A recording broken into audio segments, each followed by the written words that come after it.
What's up YouTube, it's Matt here. Welcome back to my channel. In today's video, we're going to talk about some questions you probably never thought of asking your sellers or buyers. Before we go on, you also smash that like button, it really supports this channel, and then comment down below if you have any questions about this video, or just let me know which question you think will work in your real estate business, whether you are talking to a buyer or a seller. And then you all check the links down below in my description, as I have different tools and resources I use in my wholesale real estate business, such as wholesale real estate contracts, data softwares where I pull my leads like PropStream and Deal Machine, and also an online course interested in learning how to wholesale A to Z. So we're going to break down this video, and I'm going to talk about some questions you should ask your seller and some questions you should ask your buyer. So have your notepad ready, take some notes, you all. So we're going to have 5 questions to ask our buyer and then 5 questions to ask our seller. I want to quickly start off with buyer. One question that I think you should ask your potential buyer, whether you have a deal or not, or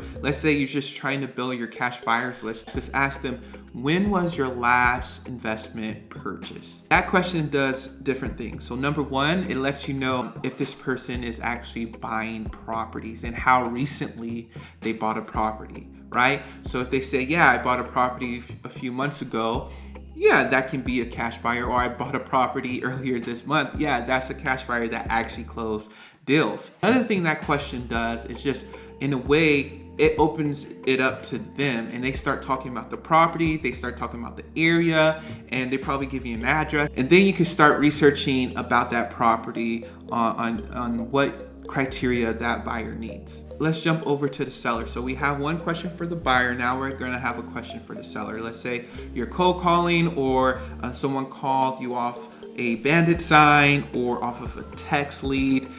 What questions do you ask? Because I was talking to a seller, and what I asked them is, what are you doing for Thanksgiving? What are you doing for the holidays? What are you doing for Christmas, for New Year's?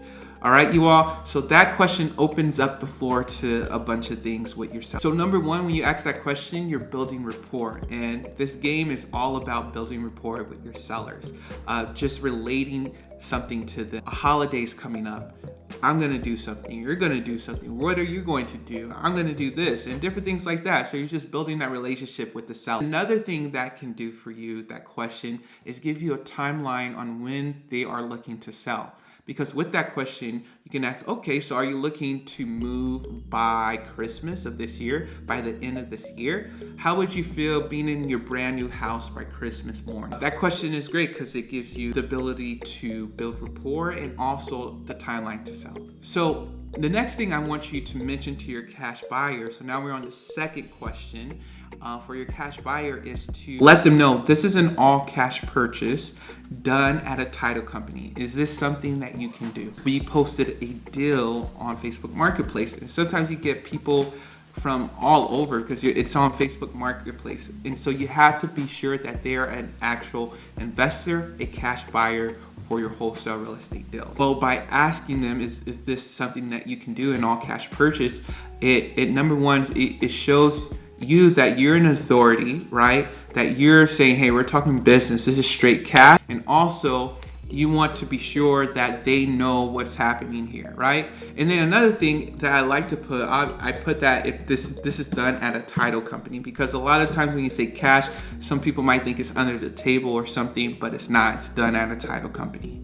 And so that's something that I would recommend you all to ask your potential cash buyers. So we're on question number 2 for the seller. So what to ask next? So what I like to do, let's say you're building rapport with the seller, whether you're going to send a contract next or go see an appointment, or just building rapport and then call them a month later for a follow-up. Towards the end of the conversation, you all, it's good to ask them, okay, what are the next steps from here on out? That question puts the responsibility on them to solve their problem, in a way, because a lot of people don't like being told what to do. They like coming up with the solution on their own, but with your guided questions, you're bringing them that solution. Even if you know it's a deal and you're locking it up, you can say, okay, what are the next steps?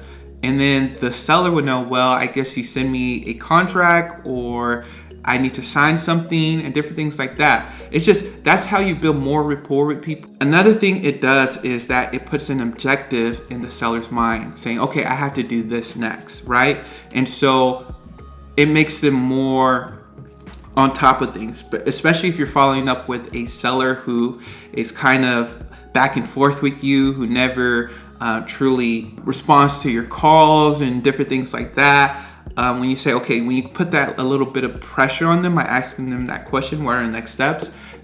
It just puts a goal in their mind to work at it. So the number 3 question to ask your buyer, I would say, is what are your investment strategies? So it's good to know whether your buyer is a long-term hold. Are they flippers? Do they like syndications and different things like that? Just so you can know what type of properties you can find for them, because some buyers may not necessarily need a fixer-upper. They may just need a rental property that can rent at a 1% rent ratio, right? Or if they want to flip, they need to get it at a huge discount. And there are some people that they like to do like full gut jobs, like they want the ugliest with foundation issues, structural damage houses. And so really asking what are their investment strategies, you get to know that so you can look for properties that cater to your cash buyers. So number 3 question to ask your seller is, what do you plan on doing with the money once you sell the house? Right? I love that question because it puts that in their mind that they're already selling the house, and specifically, hopefully, to you, right? What are you going to do with this money? Are you going to go on vacation? Are you going to blow it a little bit? Are you going to put it in a new property? Are you going to give it away? And it just opens up things for the seller and just puts that image in their mind, like, I have the money in my hand. And you could be more specific. Let's say you offer them $60,000. You can say, let's say you get $60,000 for this property. What do you plan on doing with $60,000? And so you're just building that in their mindset that, hey, you're getting this property at a great price. You're going to use this money to have fun, to invest, or to move and do whatever you want to do with this money. The 4th tip I want to give about cash buyers, not necessarily a question, but something that I found very beneficial, and this is how I actually got my first deal, is follow up with your cash buyers when you have a deal under contract, right? A lot of times, if the property is a deal, you're gonna have buyers coming to you.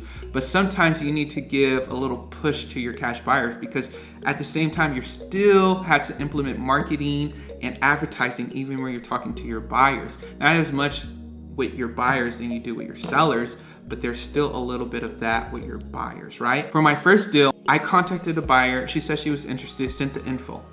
I didn't hear anything from her. And then a few days later, I followed up with her, and I followed up with her a 3rd time, and she actually went out to the property and she bought that property. So make sure you follow up with your buyers to say, hey, just want to check up with you. We're receiving our offers now for this property. Did you want to submit your offer, or should we take you off of the list for this property? So the 4th thing I would ask my seller is talking about the condition of the property. So the way I like to phrase it sometimes is, hey, we love properties that we can update. We love properties that may need a little bit of love, some TLC. What updates and repairs are needed on your house? I don't just straight up ask them, hey, have you done any updates? Have you done any repairs? That's something I kind of switch up from other scripts I read, because I want to automatically assume that the house needs repairs. And like, if I ask them, does the house need repairs? I mean, it's easy for a seller just to say, no, it doesn't need repairs, when it actually does. So I just say, hey, we love properties we can work on that may need some love. What updates and repairs would you say is needed on your house? So that in a way makes them look at their house and say, okay, what repairs are needed in my house? Even if it's in not a horrible condition, it just makes it better for you to justify your price by them telling you the repairs and updates needed, instead of saying, no, there's no repairs needed, or I have done updates 5 years ago or last year. If they would mention that. They were like, this house is nice, it doesn't need any updates or repairs. But that's a different way of how I like to phrase the question when I'm asking about the condition of the property. So the last question I will ask my cash buyer is, what are your price ranges for investment properties? You want to know what areas your cash buyer is buying in. Is it based off of price, if it's based off of condition, at what price for these certain conditions, right? Do they want to hit that 70% rule? Are they fine with a little bit higher because the market is higher? Are they trying to just make 30K off of every rehab if that's their thing, no matter what's the price? Really dig into what their buying prices are so you can cater to them. The last question I want to go over on what to ask the seller is, hopefully with these other questions this will come up, but you want to know the main motivation behind selling the property. But I think with the timeline, when asking about the condition, it will just come out and you're going to know those reasons. But if you still want to dig in to know the true motivation to why they are wanting to sell their house, I like to be a little bit more direct with this part.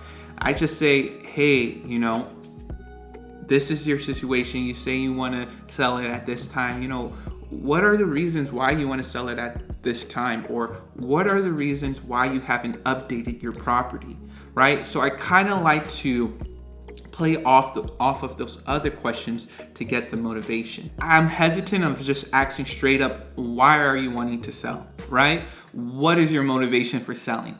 I think it can work depending on the type of personality you're dealing with and how the conversation is flowing. But I like to say something like, what are the reasons why you want to sell by this time? What are the reasons why you want to be in a new home by Christmas? And different things like that. So what are the reasons why this and that? And that gives you the motivation for the seller. So I hope you all enjoyed this video. Be sure to subscribe, comment down below, and like this video, and I'll talk to you all later.